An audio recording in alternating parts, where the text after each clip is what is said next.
Today, Bond goes broke, Shang Chi earns the big bucks, the Matrix 4 trailer because we're behind, and nostalgia in movies. Is it a good thing?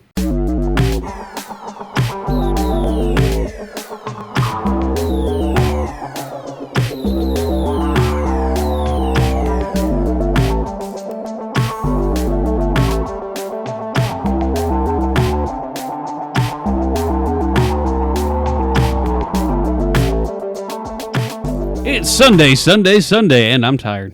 It's actually Monday. Shut up. It's Monday. No one will ever know. No one would know, and then you said it. Okay. Dagnabbit. That's true, huh? Sunday. Sunday. You've broken the illusion. It's gone. Now everyone knows, everyone knows my lies. I'm taking it back. It's Sunday. Sunday, everybody. Hello, everybody. It's Sunday. Hey. Now everyone knows we're liars. We don't tell the truth. They already know that already. They're thieves, the liars. They're not a thief, but I'm a liar. Yes. What? I said I'm not. You said thieves and liars. I'm not a thief, but I am a liar. I'm right here. I a know white what you liar. said. I make white lies. You're what? No, you're a tan liar. Liar. No, that's not right. It's not racist. We're friends. Hello. Good morning. How you doing? Hey everybody. It's the Zilla Boys podcast. I'm Jacob. That's Ernesto. We've been on hiatus for a while. We've had technical difficulties. We've had, hurdles and stuff like that. But we are back. We're doing crap again. And we may be coming to you at a limited capacity, but we are still coming at you. That's what she said. But oh, yeah, we have shirts now. Yeah, I'm the only one wearing it. Well, we saw... Well, I'm wearing my Fan Expo shirt. That's true. You're representing something else. That's right. Spider-Man United doing the Star by Trek. fandom, baby. That's what we need to be. Why is Spider-Man doing the Star Trek symbol? That's stupid. I think he's just putting a hand up. I don't know, but why shouldn't he should be representing Spider-Man? Why should Spider-Man care about Star Trek? I just think he's got his hand up. I think he's doing this. He's doing the Spock thing. Well, maybe he likes Star Trek. Suck it. What? Maybe Peter Parker likes Star Trek. You don't know, dog. He probably does. Peter Parker is a nerd. That does make sense. All right, first main topic of the day. The new James Bond movie. What was it? No Time to Die? New James Bond movie. A Time to Die. Or Some Time to Die. I'm going to say No Time to Die. No Time to Die. No Time to Die. Because that makes a way more sense Time to than Die tomorrow. Time to Die. Time to Die a year and a half from now. So the new James Bond movie, Die at 9 p.m. promptly, needs to make about $900 million in dollars. Dollars? $900? This is a dowry? It needs to make $900 million in order to break even. That's not even to make profit. That's only to break even. So, for those of you who don't know, in the movie-making industry, there are ad campaigns, and then there are promotion material, like billboards and stuff like that. And banners and trailers. And this stuff costs money, and you need to do this for the promotion material for the movie in order for your movie to actually gain word of mouth and stuff like that so people can go see it in the theater. You actually have to gross double the budget to break even. And then you do have to gross double the budget to break even. But anything after that's profit, so yeah. Correct.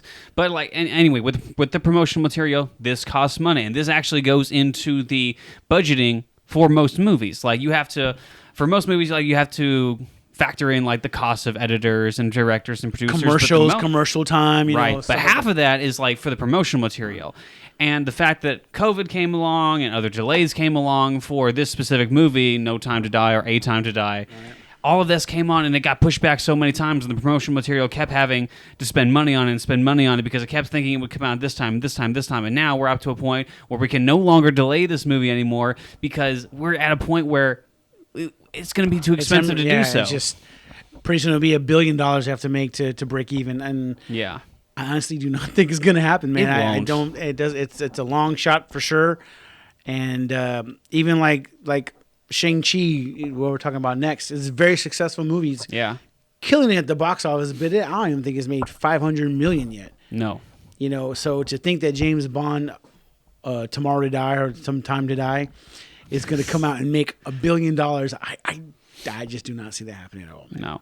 Well, I mean, look at the hype for this movie. There's not really a hype for this movie. You can't really you looked at other people and their movies that they want to see this year. Right. That's not at the top of their list, or that's not a movie that people are really dying to see. Nope. You got Dune and Ghostbusters up there, but James Bond is not on that top 10 list. No. And it's not because James Bond is not a marketable factor. James Bond has made tons of movies.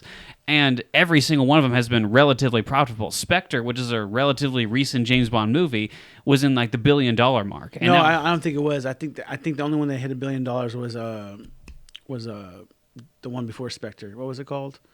Oh, I'm Skyfall. sorry. I meant Skyfall. I didn't mean Spectre. I meant Skyfall. Yeah. Skyfall was in the $1 billion mark, and that was a relatively recent James Bond movie. Was still a Daniel Craig movie. So that movie gained a lot of money, and obviously James Bond is continuing to be a credible box office smash hit. But with this one, no one cares anymore. So it's I wouldn't say no one cares. I mean, there's a lot of people that I know a couple people are still excited to see it, but it's just few and far between. You know, like it's not a mainstream franchise, and a lot of people who grew up with this franchise are in their 50s and 60s and 70s, and those people are not going to the theater to watch movies because of COVID. You know, they'd rather just watch it at home. So I mean.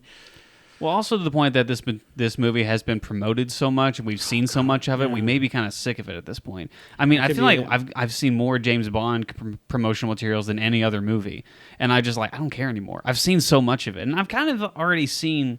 It looks like a Bond movie that I've already seen before. It's like they're trying to defibrillate the heart of James Bond. Like it's like beep. It's like flatline. They're just clear, and they just keep on trying to push this stuff to you, but you're like, I've seen it before. Like I wanted to see it, but now I'm like, and even maybe Skyfall, a movie that I feel like was a little different than other James Bond movies. Maybe that's why it gained so much attention, because it was a lot different than the other James Bond movies, and it got that older audience coming in because they got to see James Bond, but also it was different than other James Bond movies. And Spectre, which didn't gain near as much money as Skyfall, didn't earn as much because it was pretty paint-by-the-numbers movie. So it kind of sucked too, man, because is such a good actor, man. Daniel Craig, yeah. No, who played the bad guy? What's his name? The German guy from Inglourious Bastards. My guy. So bad at his name. The name. Christoph Waltz. Christoph Waltz. There you go. He is such a good actor, man. And Batista was so he's so huge, man. That part where he's just going through the train and he's just mowing through the train. It's I mean, you see him compared to Daniel Craig. Daniel Craig's 5'7". He's like what you call it, Tom Cruise height. Yeah, he's small. Batista's 6'4", man, 300. You just get over here, and it just it wouldn't be a fair fight. Yeah, it wouldn't be a fair fight, but it still missed the mark, And I don't know if this was gonna hit the mark or miss the mark. I mean, it's got a pretty good cast. Rami Malek looks amazing as Dr. No, and then not Monica Rambeau, but I forgot her name. Her mother's name, her mother in Captain Marvel. Yeah. Anyways, she looks pretty dope. I mean, it looks the effects look good, and that's one thing I didn't like about his James Bond. He didn't have a lot of gadgets. I like James Bond when he had all these crazy gadgets to help him get out of situations. Well, a little bit of that is to adjust for the newer audience and the more modern audience. And all the fancy gadgets are going to be that's a little less believable than it would be. Spectre barely had any gadgets. The biggest gadget that they had was a tracking device that was this freaking big. Mm-hmm. So that was it. That was the biggest gadget that they had, and a gun that traced your palm print. So that was more based in reality. So that's kind of out of this Bond's. It's a different Bond, but I don't think that really plays into a factor about this. I think it's one thing is because audiences are tired of James Bond, and it's been we've had so much inflation with James Bond movies, but also because with this specific movie we've seen too much of it. And for me, the promotion material, I've seen too much of this movie, and I don't really care to see it in theaters. I don't think that people are tired of it. I think it's just that James Bond is the audience for James Bond is just older. It's much older. James Bond came out in the 60s. Yeah. You know what I'm saying? So you have people who are in their 40s, 50s, and 60s, 70s. They're the James Bond crowd, Yeah. And a lot of those, like I said, aren't going to the theater because of COVID-19. So it's gonna be hard to get this ball rolling and get people in the theater, man. We went to go watch Shang Chi, and I did not have a good experience watching Shang Chi in the theater. Mm-hmm. But we'll talk about that in a little bit. Yeah.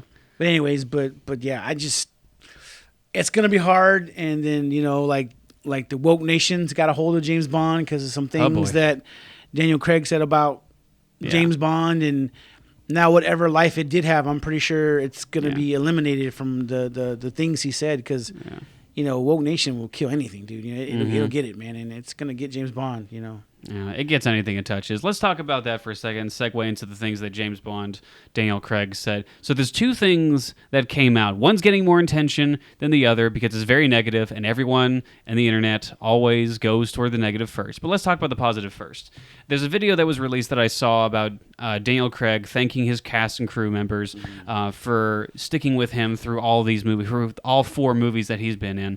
And that was a nice thing to say. And he addressed the fact that he has said in the past that he's tired of playing James Bond and he would rather slit his wrists than play James Bond again, which is ridiculous and dramatic. The fact that you get paid billions and billions of dollars to play this character.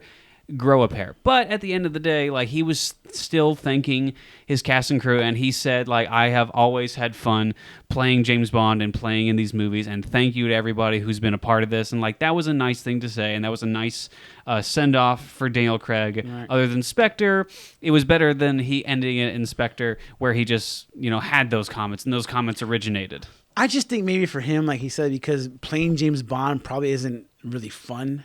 No. It probably doesn't require a lot from him as an actor. Like in Lucky Logan, he was badass in Lucky Logan. In Knives Out. And in Knives Out, he was having fun acting. Like he just looks like he's so bored, and it's just like so like bored. I wouldn't say bored, but it's just like he's not having any fun. Yeah. There's nothing to the character anymore. And maybe for an actor who's wanting to delve more into the psyche of a character and play something interesting, acting wise, I guess that's a simple term, but there's nothing much to James Bond in that aspect. Like Tom Hiddleston said he'd like to play Loki as long as he can, and I can see why, because he's having fun playing Loki, man. They're taking his character and they're it's changing. The character's changed, evolving, and James Bond, it's just the same guy over and over and over again. You know what I'm saying? It's the same action, it's the same stunts, it's the same bad guy over and over again. And the stunts look good. I'm not gonna say that one stunt where he gets behind that rock and that car, jumps the curb or whatever, and he's riding a motorcycle up, and like there's some interesting action scenes in this. I just feel like like I don't know, if you're trying to appeal to a newer audience, maybe you should try some newer stuff. Like, I wouldn't say make like James Bond meets Fast and the Furious, because that would be ridiculous. Fast and Furious already is ridiculous. That's and what I'm saying. Fast and Furious is a massive pile of crap. Yeah, I wouldn't want to see them do that to James Bond, but just make it a little more fun, and maybe change James Bond now. Like maybe. Well, let's talk about that. Let's talk about that quick. too. All right. So there's a comment that Daniel Craig got in trouble for as of recent, because, like you said, the woke mob goes after pretty much everything it touches. He said that James Bond cannot be played, or he doesn't think that James Bond can be played by a woman. I'll preface that by saying, because I did read this article that he said he did not necessarily say that James Bond cannot be played by a woman. He says that he thinks there should be another original character in the James Bond universe that a woman can play, another cool character that a woman can inhabit that's not James Bond.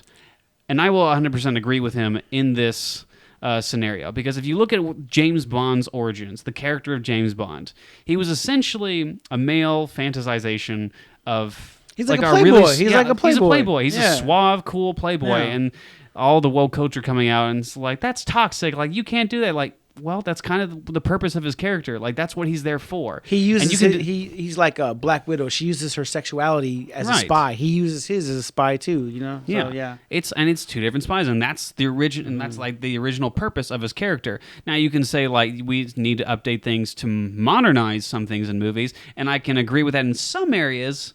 Like, if you're talking about updating a tale and like the Green Knight, that I agree. Like, that's a great modernization of an old fairy tale. Or other things that need up-to-date modernization, like making James Bond a woman, I don't necessarily agree with, because I don't think that necessarily fits the character. And it's not sex to me saying that.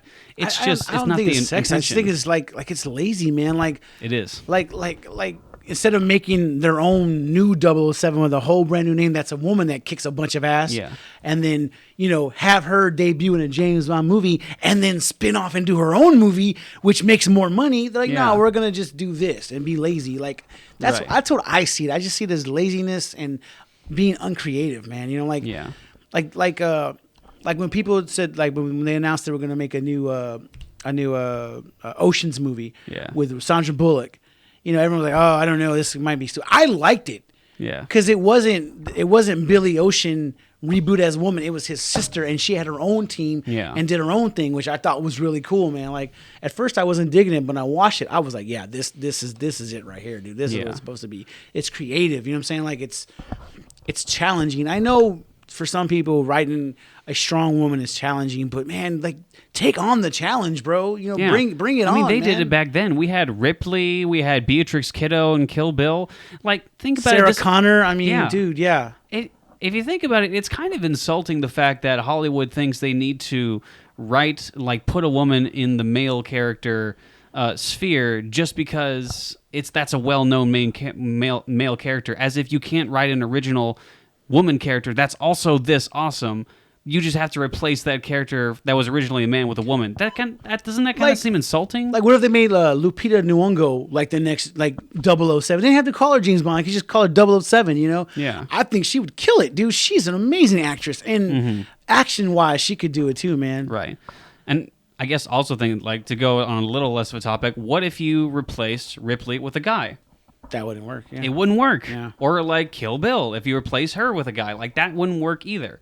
And in so many of these scenarios, if you just reverse the gender, like you said, it's freaking lazy. It's not like telling a new story. You're just reversing the gender for the sake of reversing the gender because this is a known property. Well, I guess they're strong because they're women, and in these world of men, they have to overcome more. Yeah, Ripley and Aliens. Yeah, they have to kick more ass than the dudes around them. And if you put a guy in there, it's just another dude. Yeah. So it doesn't have the impact that a woman would have. So yeah, I don't see that. Doesn't make sense to me either. No, it doesn't work. And the same thing, it doesn't really make sense to me why you would put a woman in the role of James Bond when that's specifically tailored for a guy. And again, I know there are some people out there that will consider that offensive and sexist. It's not. It's just saying that James Bond was tailor-made for a dude because that was the original reason why the author was writing those books. That's right. It was an author there. It's a book franchise before it was a movie franchise. Well, yeah, it was a book before it was a movie, and then those movies spawned into what it is today. But again, if you're going back in time and seeing the original purpose for it, that's what it was for. And I would tend to argue that that's still the same today. But even so, if you want to make a woman character in the James Bond universe, you can do that. And it seems to be like they may be doing it in this movie, but you can 100% do that. Because I know they were talking about race swapping the next James Bond, which I was open to that, man. Because I ain't gonna lie, I'm gonna say Idris Elba. Well, I think he would make top 10 pick. That guy would make be awesome. An amazing James Bond, or Chiwetel Ejiofor would make an amazing James Bond, or even if they want to attract a younger audience, I would even say Tom Hiddleston would be a really good James Bond because he's young and he's already got recognition with Logie. I actually don't agree with that. You don't think so? I don't think he would work. I think it would work. I think he'd go back to the Roger Moore James Bond, where he's more suave and dapper. And maybe, I don't know. I see James Bond as a confident man, but who can also kill everyone in the room. I can see that in Idris Elba, but I don't think I could see that in Tom Hiddleston. Because I love Tom Hiddleston as Loki, but I gotta say, I've never been intimidated by Tom Hiddleston at all. He's just not intimidating. Now, Thanos walks in the room and is like, but Tom Hiddleston is just not. Yeah, that. I think Idris Elba would make a really dope James Bond if they were to do it. Yeah. Yeah. Why don't you make a woman spy in that universe? You can. You can. I mean, it's right there for the taking. Again, but it seems insulting that you would just replace it hey, I know this was a popular male character. Let's just put it as a woman because we can't write an original woman character. That's cool. If they did it the right way, they could make so much more money. Yeah. And it's all about greed. They're doing this stuff for greed. So why don't you put your mind to work and make more money and be even greedier? I don't know, man. It doesn't make sense. I don't know if that's a great strategy. Maybe that's not a great strategy, but.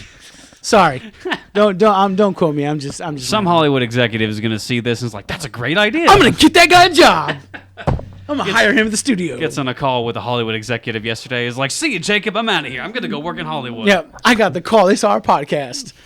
All I had to say was greed and make more money, and they're like, "You're hired." This guy knows what he's talking about. No, I just like Hollywood's in that trend where it's retread, reboot, all that stuff, and it's just some of it works and a lot of it doesn't. Yeah. You know what I'm saying? And it's just, man, I just wish there would be more original characters. Right. It would be way more badass to have a female 007 that works alongside and not be under James Bond, but be his equal. Yeah. Or even kick his butt a little bit, hey, old man. It's time for the young blood to come in here, and take over. Not even that sometimes, because I feel here's the problem with the newer generation meets the older generation, because the newer generation always comes in with a very strange teenage angry angst to me, and always disrespects the older generation because you're the older generation. For instance, I'm not saying that this character is going to be bad or good, but I'm saying what I saw in the trailer just seems like they're making the new blood cooler for the sake of and making the new blood cooler. When the girl comes up to James Bond and she straight up insults James Bond to his face, the character of James Bond that's been established through every James Bond movie that Daniel Craig has been in, Daniel Craig wouldn't take that. He was like, excuse me? And then he would, like, I don't know, drop kick her or something. He wouldn't take that from an insubordinate or someone who is younger for him just because that she's a new blood. He was like, I'm more experienced than you ever have been in my entire life. I know way more than you. You are below me. So if they were to make like a woman 007, who would you think would make a good woman 007? Well, I've already made my case for woman 007. But if they were I'm going, not saying or a woman, or a I'm not saying a woman James Bond. I'm saying a woman. You mean a like, woman. Okay, yeah. That's a good question. Honestly, oh man, I actually don't know. I got to say, like, I think Kate Beckinsale would be able to cut it. Kate Beckinsale was good. Oh, what was the movie Peppermint that came out a while back? That was Jennifer Gardner, right? Jennifer Gardner actually was really good in that movie. I think James Bond I think 007 needs to be able to act. I don't think, hey, she's a good actress. Shut up. I think Lupita Nyong'o would be an amazing 007. She could be good. Dude, she's not giving enough credit, man. I'm trying to think who else would be. I'm trying to remember. I actually want to look this up for a second. Actually, Jennifer Lawrence has played an interesting spy character in what is it, the Red something movie. That was pretty good. Charlize Theron would be a good one too. She's already been in some action movies with Mad Max Fury Road. She was great in that. Halle Berry has been in John Wick, and she was great in that. But she was already a Bond girl. But I mean, that doesn't matter, does it? That doesn't really matter. It's a different James Bond era, so she would be pretty good. Julia Roberts is a great actress, but I don't think she would fit at all. Hallelujah. Anne Hathaway? No. No. I love Anne Hathaway, but she wouldn't work. Kate Beckinsale? I'm not Kate Beckinsale. Kate Blanchett? Nah. You don't think so? No, not at all. I can actually see Margot Robbie. Margot Robbie, yeah. I actually can see Margot Robbie, oddly enough. Gal Gadot could be one. Gwyneth Paltrow could like sell her material that she promotes and just that she'd poison her enemies. I think Gal Gadot I can actually see Gal Gadot. She has that je ne sais quoi. That needs. What is je ne sais quoi? I have no idea. Okay. Thank you. That was from Beauty and the Beast. I love that part. Oh man, I don't think she may not be young enough. This isn't an insult. Kate Blanchett. I just said that. You did? Yes. Oh, sorry, I ignored just said you. Kate, Did I ignore you? You're like, no, she is not good. Did I say that? I'm sorry. Yes. I may not have been listening. See what I'm working with, people? No. Oh Kate God. Blanchett, I actually think she could work. And Emily Blunt could actually work, too. Ooh. I changed my mind. Emily Blunt, that's my What's pick. her name from Game of Thrones? She was on the Fast and Furious movie. She played... that doesn't help me. Melisandre. Oh. She's British. She would be awesome. She could work. Yeah, she's beautiful. She's got that suaveness, and she just, Because there are some things that women have over men, which is their beauty. I'm not beautiful. Look at me. No, I'm not, you're not. I'm not pretty. Either. And you're hideous. I'm hideous. So it's I'm not like a troll. Yeah, we're not like... We're not that. We're not any of these women. I definitely could not play James Bond. No. Us and me, you, and James Bond, we'd be like junkie James Bond. I'd be like a janitor in the James Bond universe. He'd run over my like trash can while I'm picking up stuff on the street. Hey, what are you doing, James Bond? You know. And I feel like I'd be a vegan in James Bond. A vegan? You wouldn't eat any food? I'm not even vegan, and I feel like I'd be playing a vegan. I don't know why. I could play like a bartender in one of them raunchy bars he goes to meet up with other CIA or spies. Yeah. Like, so what are you having, sir? You wouldn't even have the accent. You're like, so what are you having, sir? So what are you having, man? I'm on for my bronchitis surgery tomorrow. A martini shaken, not stirred. We don't have martinis in here, man. It's just Lone Star beer and whiskey. Oh my God. This is Texas. This is Texas. But no, right. I don't think it's going to make it. How much do you think it's going to make? I say maybe, if they're lucky, I would say 200 million. I don't even think they're going to be lucky. Maybe I'm going to say I'll be optimistic because that's new for me. I'll be 300 million. 300 million? 300 million. Because even to get halfway would be 450 million, and it's not going to get that. I mean, even like the Suicide Squad, which looks amazing and you would think would make a lot of money, freaking bombed. It got 34 million on its opening weekend. Or like in all, I don't actually know how much movie. And that's another thing too. Like even the movie's awesome. That doesn't guarantee it's going to make money. No, because Suicide Squad was great, and that movie bombed. Yeah, I love Suicide Squad. Okay, so next subject. Next topic. Shang Chi is killing it at the box office, and we were wrong 100%. Or really, I was wrong 100%. So, in the past, we predicted that Shang Chi was going to bomb, a lot of with other sources that assumed that Shang Chi was going to bomb with the relatively unknown actor in the lead role, Simu Liu. And he was also talking some crazy stuff too about Asian representation in cinema, and everyone was like, what about Bruce Lee? What about Jet Li? What about Jackie Chan? What about all these other guys that have been kicking butt?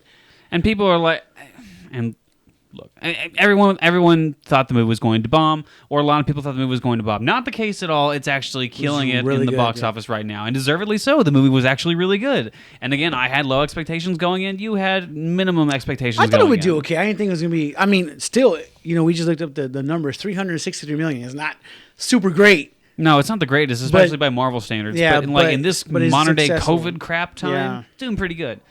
But mostly, it also has no competition, so there is that. And it has won the box office the last 3 weeks in a row, but also, like you said, there hasn't been any competition in the box office. So, what are you going to go see? Are you going to go see, Shang Chi, or I don't even know what's in the box office right now. Dunkin's Donuts. Or Dunkin's Donuts, and most people are going to watch Shang Chi. Yeah, because Dunkin's.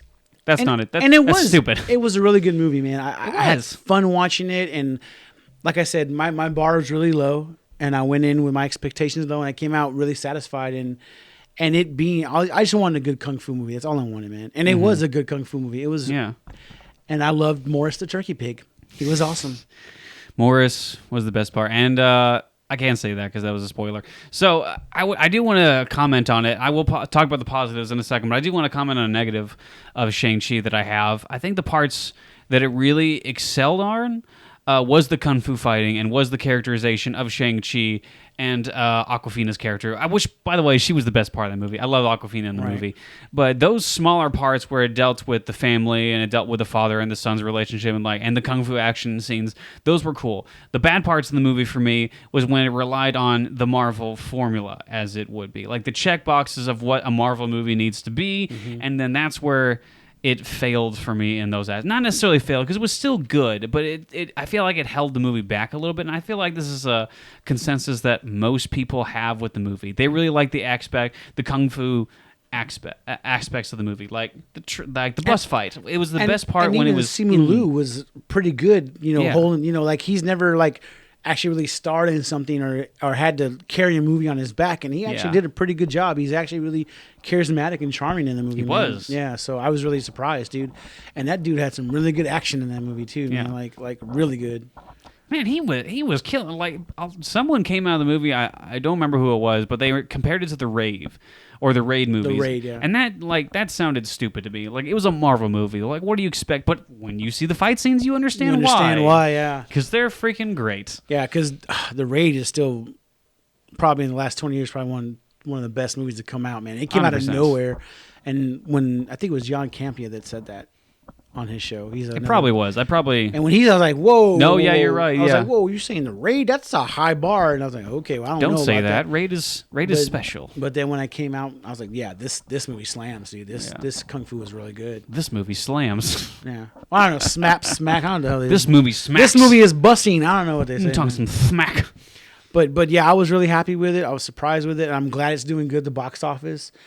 But like I said, when I went to go watch in the theater, it made me realize that I don't miss the theater that much, man. Like besides seeing the big screen and the audio system, I miss that. But like paying too much money for popcorn and soda and teenagers acting up in the theater where I can't even listen to it, and then the kid next to me, poor kid, he couldn't get comfortable, kept on touching his seat. And that seat was one of the farting ones, because you got some that just move up and down. And you got the ones of course. It's the leather on lever where every time you move it, like. I was just like, oh my god, just get comfortable, because he was like, it was a poor kid. I will sue a kid. And then also like the last 45 minutes, I had to pee. So I had to hold it because I didn't want to miss anything good, because you walked out to use the bathroom and missed the part you wanted to see. The only part I was actually looking forward to see when going in. And you missed it? And I freaking missed it because I thought I had the part I missed. I'm not spoiling this. This is in the trailer. It's in the trailer. It was the Wong and Abomination fight. That was the only thing I was actually really looking forward to see. And I walked out and came back and it was over. I was so angry. Me and Caitlin were sitting there and we're like, whoa, yeah, because it was really cool. And then I was like, oh, Caitlin. And I walked back in. They immediately, it was like, you missed it. Like, you got to be kidding me. I told her, I was like, man, Jacob, this is the one part Jacob really wanted to see, and he's going to miss it. And as soon as it was over, you're like, hey, guys, what did I miss?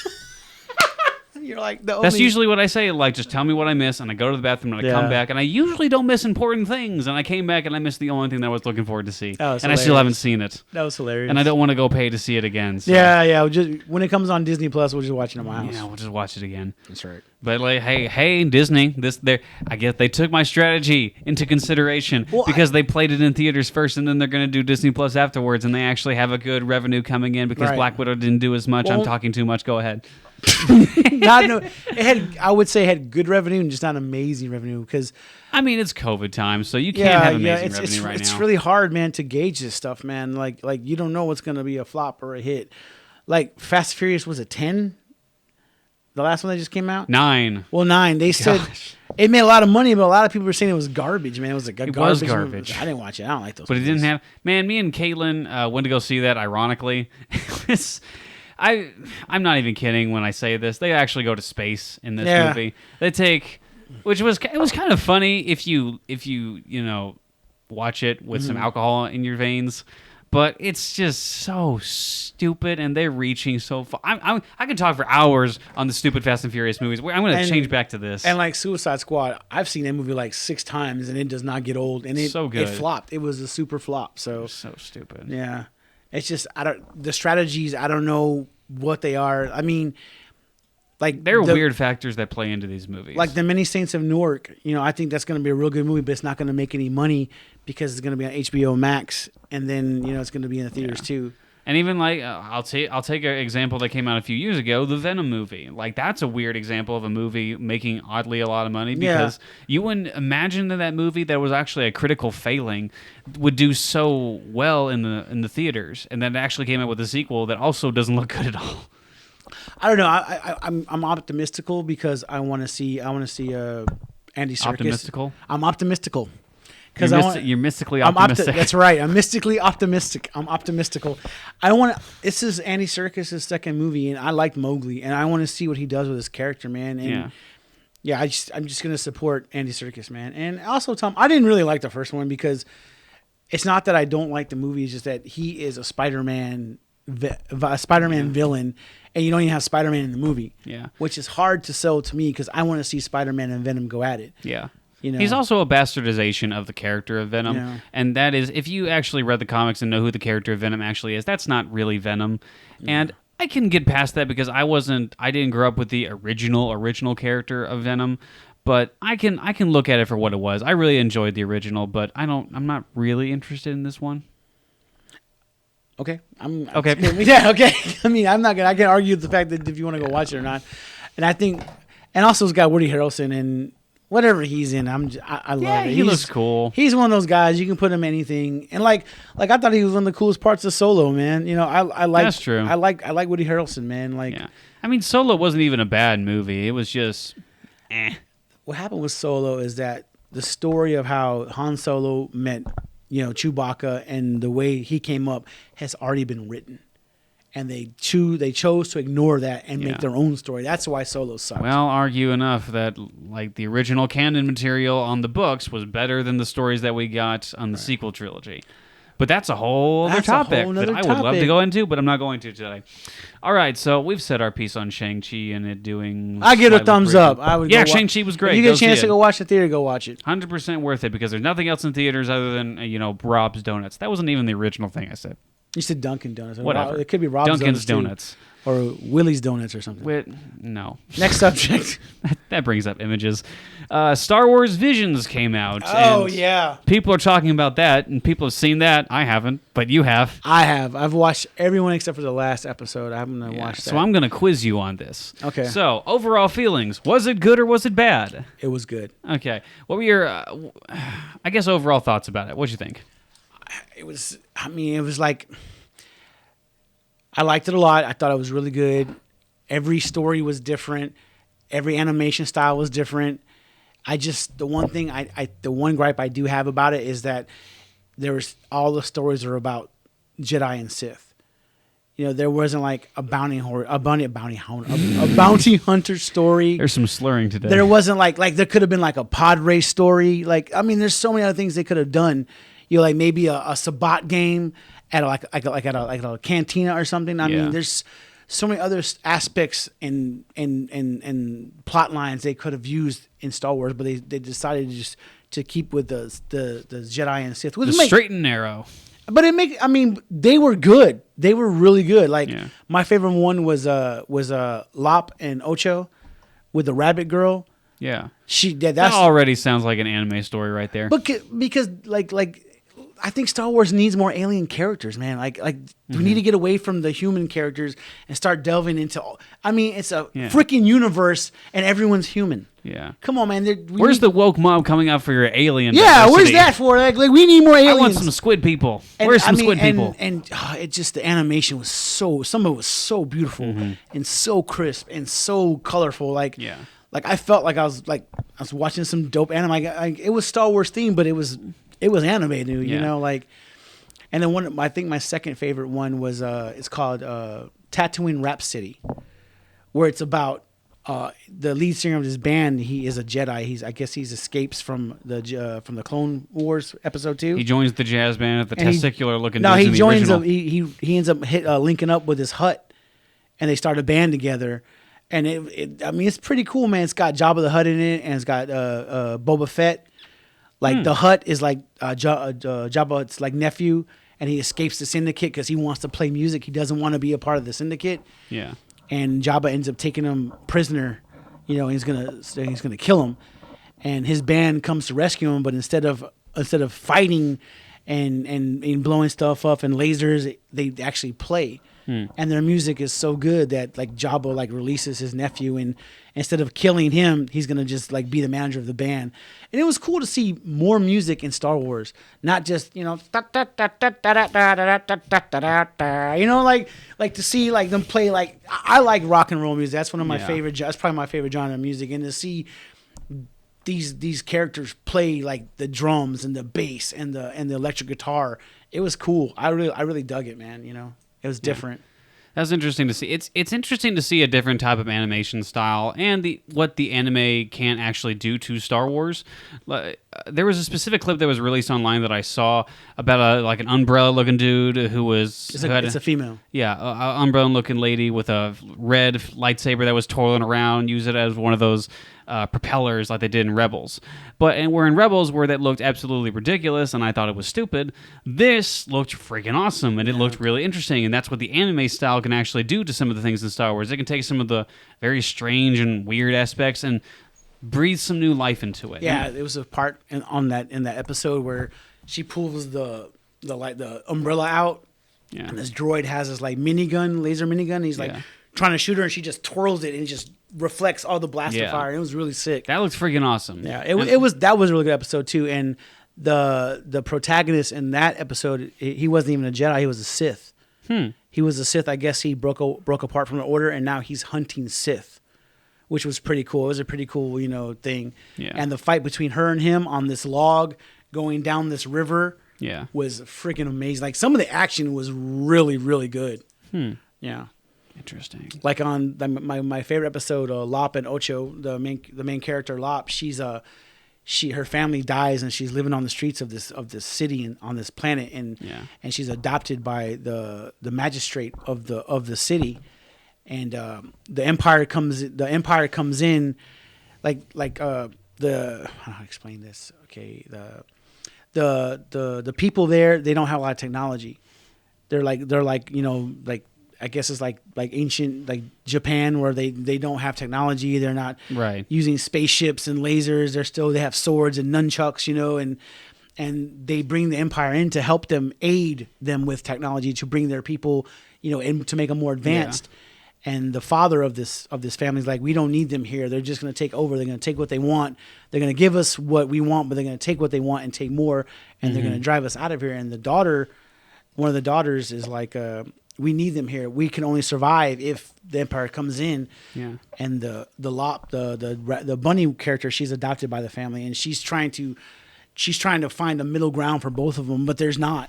And at the end, she ends up having to fight her own sister, which was pretty amazing, dude. Like her lightsaber it's a lightsaber that's been passed on through generations There's a I don't explain it, man. It's hard to explain. I think you just explained it pretty well. Okay, well, anyways, her lightsaber when the blade ignites, she has Japanese symbols. I mean, characters on the blade.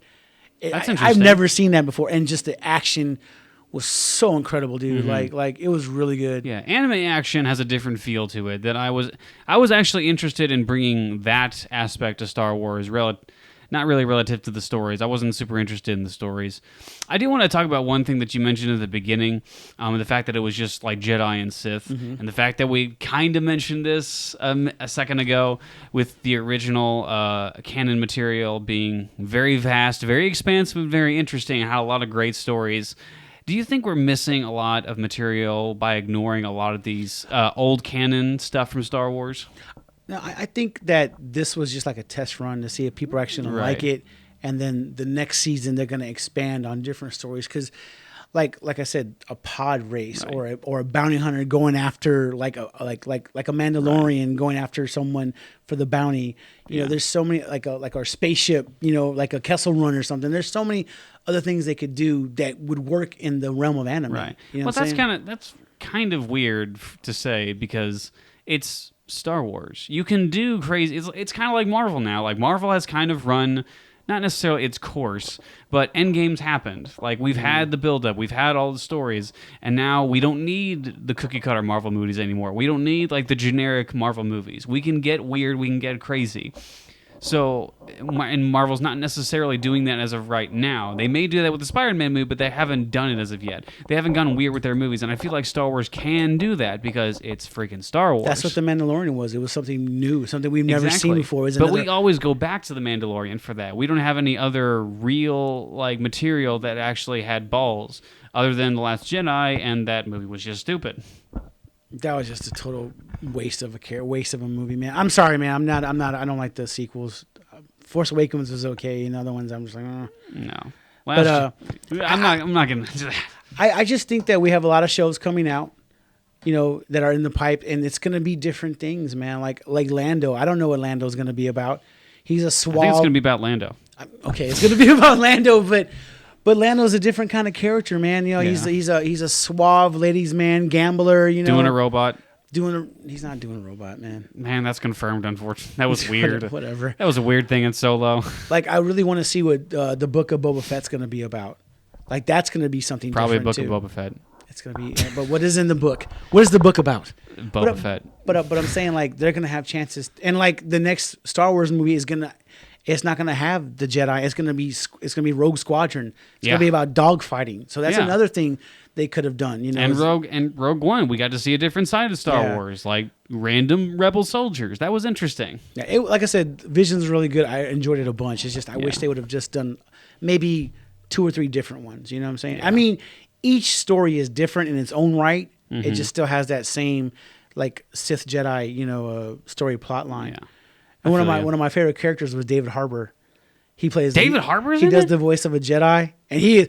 I couldn't even tell it was him because the way he's like talks very softly, and you know that's not new to David Harbour. He has a really deep, like loud, like he does like voice, but to hear him like talk very like calm and softly, that's and interesting. Just one and monotone, and never even when he's fighting, he doesn't lose that calmness. I was like, who is this guy? And then when I saw who it was, like, holy cow, it's David Harbour. What the hell? He's the guy who had a lot of energy. Yeah, I've got a lot of energy. He was my favorite part of Scarlet. Yeah, him and Florence Pugh. Yeah, well, more him than. That's another awesome lady fighter chick. Guy. So yeah, I would say Star Wars Visions was good. If you guys want to check out some good anime and some good Star Wars, check it out. It was awesome. You know, I may check it out. You're not gonna. No way, I won't. You're just. I know, like you know, when I say I'm gonna check it out, and you know I'm full of it, and then I know when you say you're gonna check it out, I know when you're full of it. I'm full of it. I will not. Okay. I'm sure it's good. I won't see it. Next subject. Matrix. Oh, the Matrix Resurrection trailer. Yeah, we're late on this. Yeah, I'm sorry, guys. We're real late on this, but we're gonna talk about it anyways. Yeah. But it came out, and we didn't get to talk about it, so we're gonna talk about it now. What do you think? I haven't changed my mind. I still think the movie's gonna blow. I think it's gonna be a decent movie. I don't think it's gonna be totally awesome, but I don't think it's gonna be garbage. I think it's gonna be a pretty decent movie. I mean, yeah. Let me be clear. It had some cool effects shots, and Keanu Reeves, and everyone loves Keanu Reeves. and the action looks not bad. And what is his name? He plays Candyman. Who was in it? He's Morpheus. Yahya Abdul Mateen the second. I'll take your word. He's for got it. he's got a long name. Yeah, he's a really good actor. He really is, and dude. I like him. And I know there's a whole don't recast Morpheus, but he looks good in the role, so I'll trust him. And also Jessica Chadwick, she looks good too. She's the girl with the blue hair. Yeah, sure. She looks pretty badass. I mean, yeah, it was a lot of nostalgia. Like they showed the Matrix and they showed the robots and they showed. Well, that's one of the things I have a little bit of the an issue blue with. and the red pill, which I thought was cool. They showed pretty much everything from the original movie. The building blowing up, the blue and red pill, the way the place that Morpheus trains Neo, pretty much everything from the iconography and the imagery is the same from the original. And I'm expecting familiarity because it's the Matrix and you want to be immersed in that same universe. But it looks like a retread, and not in a good way. And even more than The Force Awakens was, because you can pick and choose some iconography from The Force Awakens that's original, but it looks like they're stealing shots from the original and almost making the same movie. And maybe if they are or not, I don't know, but it looks too familiar. Well, it is the Matrix. I mean, it is the Matrix. It's a digital freaking world. It's gonna. Some of it's going to look the same. Like when you play a video game, some of the worlds look the same because that's how it works. But it looked like some of it looked like the same shots. Like even if you compare the new Ghostbusters movie, they still have Slimer and they still have the ghost, devil dogs. The devil dogs and the ghost buggy. But it's still in different contexts. What is a ghost buggy? I don't know. The car. You're going to call Ecto-1 the Ghost Buggy? Because I forgot what it was. Ghostbusters fans, I will wring his neck right now. The Ghost Buggy. What the hell is that, man? I have a hanger. It's what they use in the Suicide Squad. Yeah. Yours don't have bullets in it, though. That's true. It's kind of just the a hanger. Ghost Buggy. I don't remember what it's called. But it was in different contexts. Sorry, and it was funny. new. It was kids discovering this stuff. And it seemed to serve the story in the trailer. That's what I'm worried about. How is he alive? He died. Yeah, how was Trinity alive? They didn't really address that in the trailer at all. They're not. That's the thing is going to depend on. The story is who's going to make it or break it, man. Yeah. Like I'm saying, visually it's stunning, and I mean Sure. the action looks bad. And I'm glad that Keanu Reeves has his beard because when he doesn't have his beard, he looks really old. He looks chubby. He looks chubby. He looks but chub But nuts. skinnier than me. What the heck is chub nuts, man? Chub nuts. He's Dave. It's a word I invented. And Yeah, anyone else who uses it, I'll sue them in court. But anyways, chub nuts. Don't use it. It's mine. I like that he feels that he knows something is wrong, but he's taking medication and the phone has signaled you. And he's seen a psychiatrist and he's like, "Oh no, you're not crazy. We don't use that word in here. Keep going." And he's like, and Neil Patrick Harris. He just feels like something's wrong, and Morpheus fine. I don't know I don't know what's going to happen. I'm kind of curious because if you go back to the Matrix movies, Neo was the 7th incarnation of the Chosen One.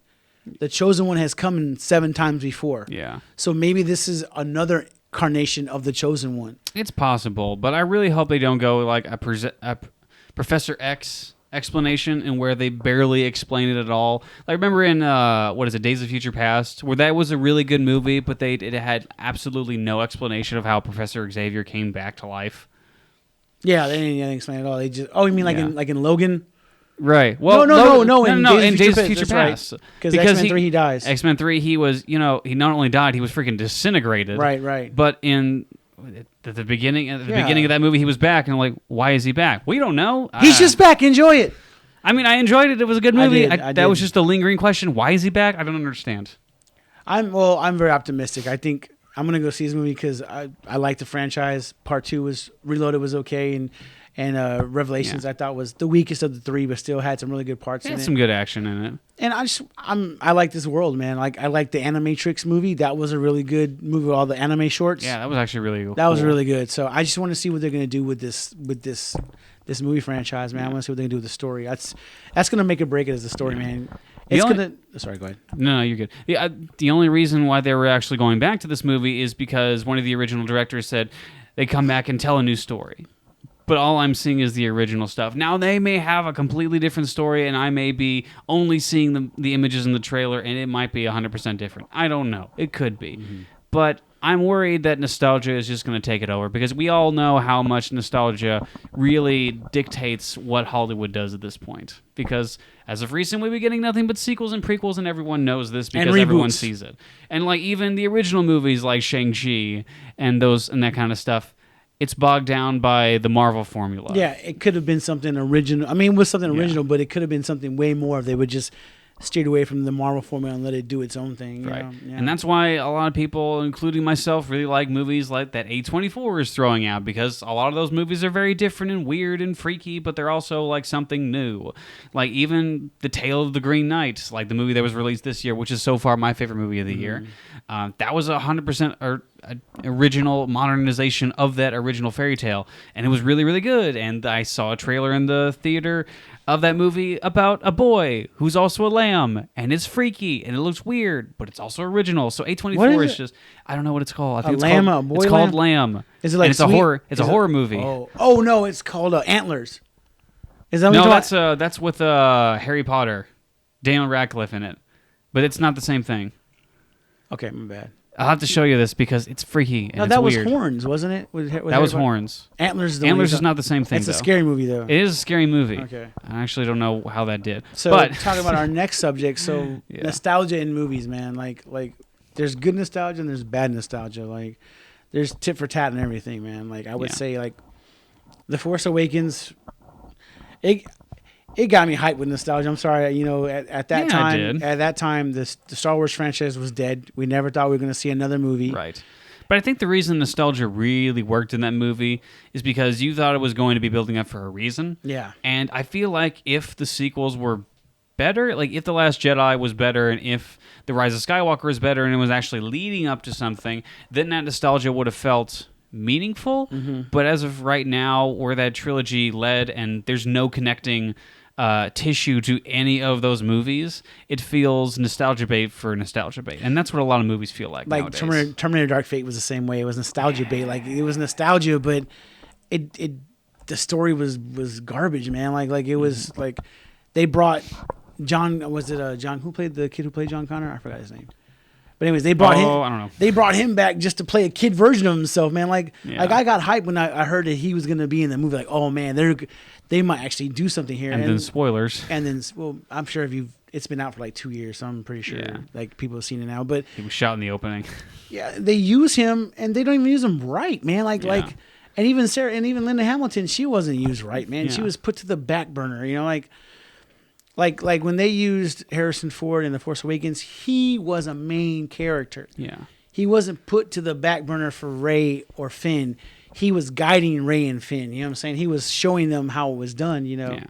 But even then, I still, I can agree with some of the things that Force Awakens does well, because I think Force Awakens in and of itself is not a bad movie. It's a formulaic movie, sure, but it's not a bad movie. Mm-hmm. But even now, in retrospect, Han Solo, in all things considered, still wasn't used properly, in my opinion. But he was used better than some other people are used. Then some of if you're comparing Dark Fate, then yes, he was used better. He was used more to his potential, because at least he had moments to live within his character, and he still had moments of being that original smuggler and that guy that we all know and love. Yeah.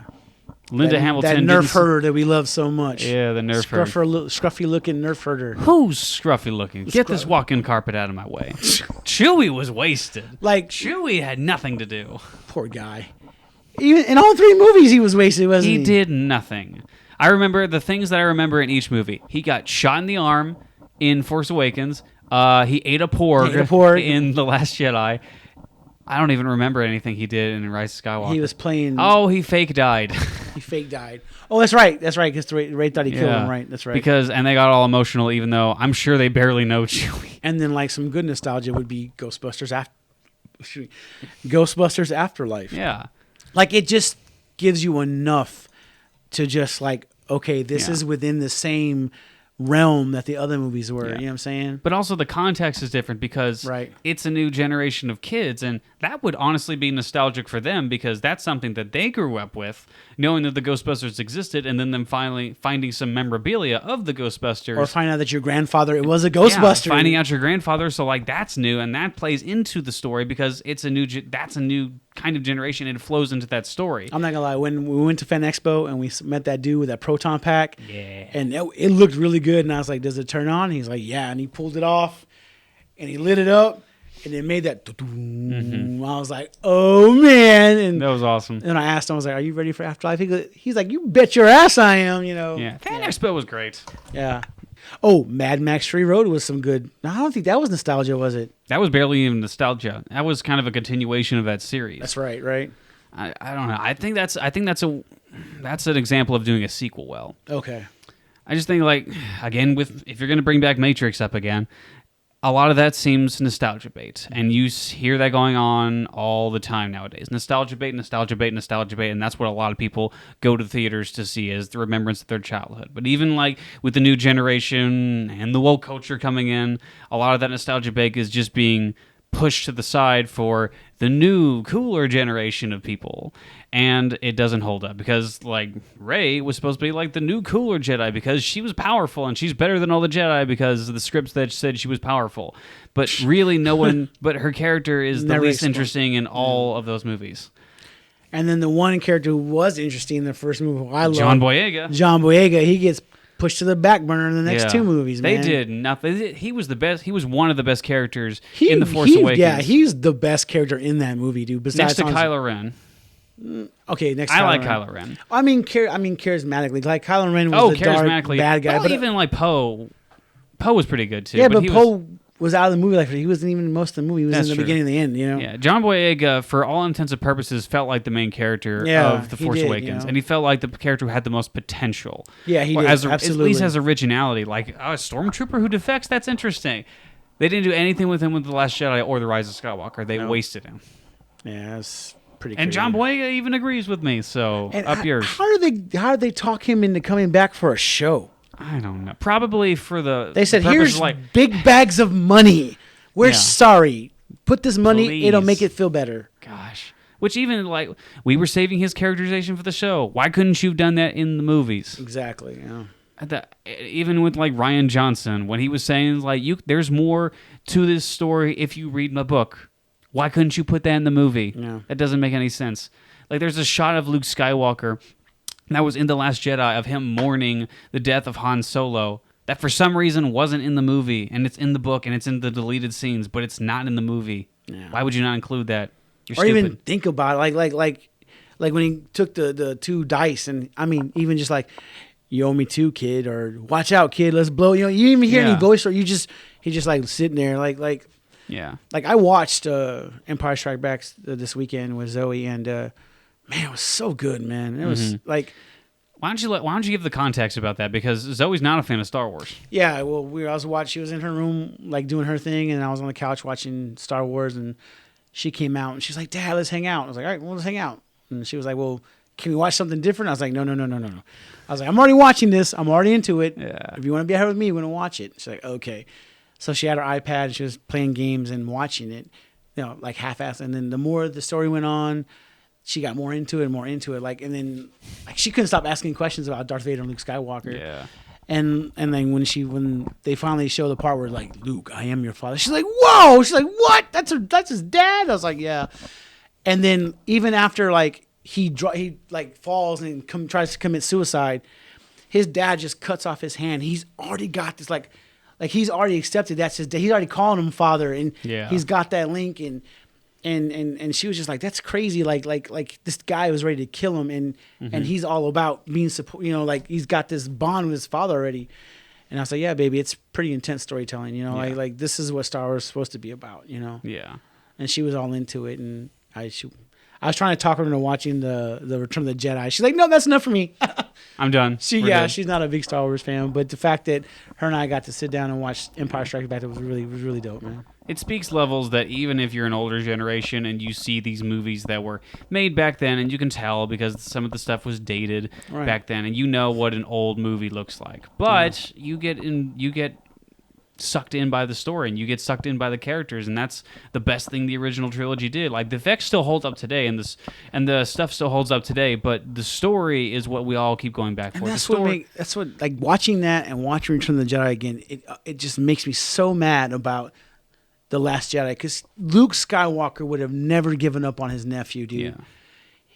He didn't even give up on his dad, man. His dad was way more badass than his nephew could have ever been. Like, do you actually think, like, I don't know, man. I just don't, like, Rian Johnson took one of the best heroes of cinema and turned him into just 180 on him, or or whatever it is, 90 degrees, whatever. I was originally one of the defenders of the change in character of Luke because I thought it was new and interesting.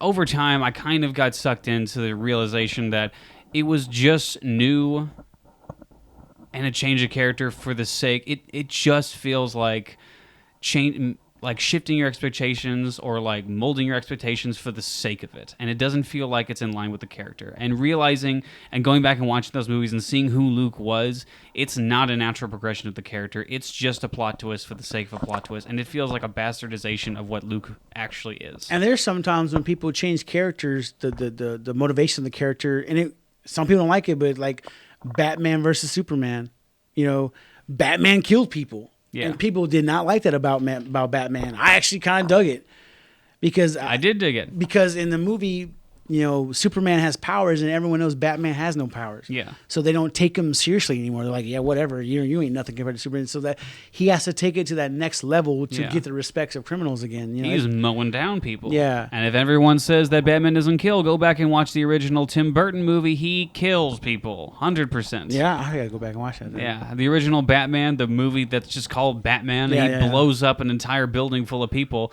And what is it? Batman Returns, which is probably Tim Burton's best Batman movie in my opinion. He blows up a dude full on. He just puts C4 on that guy, kicks him down a bed. And walks away, and he's boom, he blows up. Blows him up. So Bull on Batman never kills. So that is true. I forgot about that. Yeah. So, I mean, I look at that in the context of the story. Batman, in that context, it makes sense why he would kill. Mm-hmm. So, I don't necessarily need to judge Batman on the original religious basis of Batman in the comics. I think in that specific story, Batman killing makes sense. Yeah, it does make sense. But like Luke Skywalker, who his whole character is based on hope. Yeah. For him, it's all about hope, man. And for him to give up hope, it's just not him, dude. You didn't even give him a good send-off. No, you didn't, man. Again, it was a plot twist for the sake of Jedi plot should twist. never throw away their lightsaber. That was ridiculous, man. Yeah. And you said this originally. The fact that people said yes to this script blows my mind. Well, I mean, what are you going to say? You're in the writer's room with Disney and you finally get a job working on a Star Wars film. Like, hey, man, what do you think about this story? You're thinking in your head, like, this shit sucks. This sucks. But hey, man, I think we should roll with this. I like this. I want to keep my job here and I like my paycheck. So let's do this. It's just, I think there's not enough, there's too many yes people in Hollywood. There's not enough, this doesn't work. Yeah. This isn't going to work. We shouldn't do this. We should do this.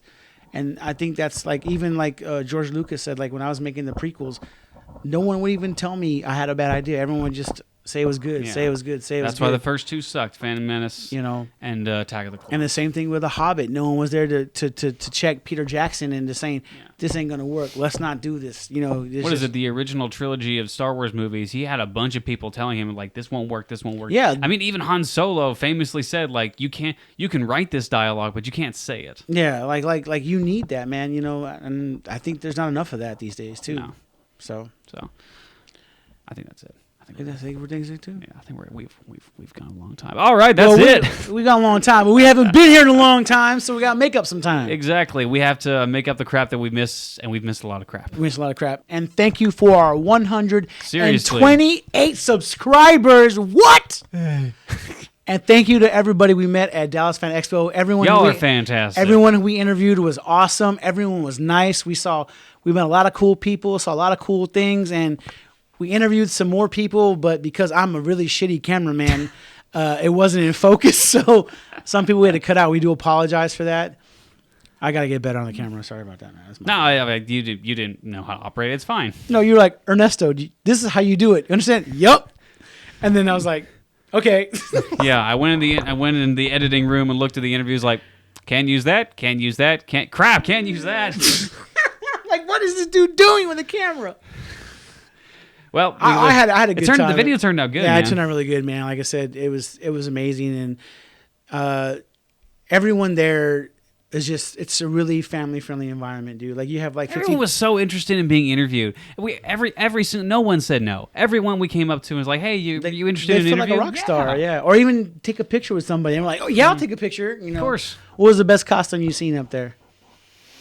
What was the one you liked the most? Oh man, I liked the Halo guy. We didn't actually include his interview because it was out of focus. It was out of focus. But I interviewed this guy who had a mix between the ODST uniforms and the Master Chief uniforms from Halo. Sure. And if you play Halo, you know what I'm talking about. It was freaking awesome, and that was cool to me because I love Halo, and I really wish I got to use that interview. I liked seeing Blue. She was... that was cool. That was sick. Mm-hmm. And then also my favorite cosplay was the Orisa, the robot from that was Overwatch. Cool too. Yeah. Yeah, that dude, that was sick. So that was neat. But yeah, it was cool. Like you said, everyone was really nice, and you want to ask for a picture or interview, and they were all about it. So And the shark guy, that was weird. Shark. All right. Thanks, everybody, for listening to the podcast. If you're interested in looking for us on other channels to listen to us on the road, you can check us out on Spotify, Google Podcasts, Apple Podcasts, and other places. If you want to watch our videos and other stuff like that, subscribe to our YouTube channel. And that seems about it, pretty much. Ernesto. Yes, let's get out of here because the Cowboys are playing right now. Oh, we got to go now. Whoa! No. Roll those credits, Jacob. I don't know. 4, 3, 2, 1.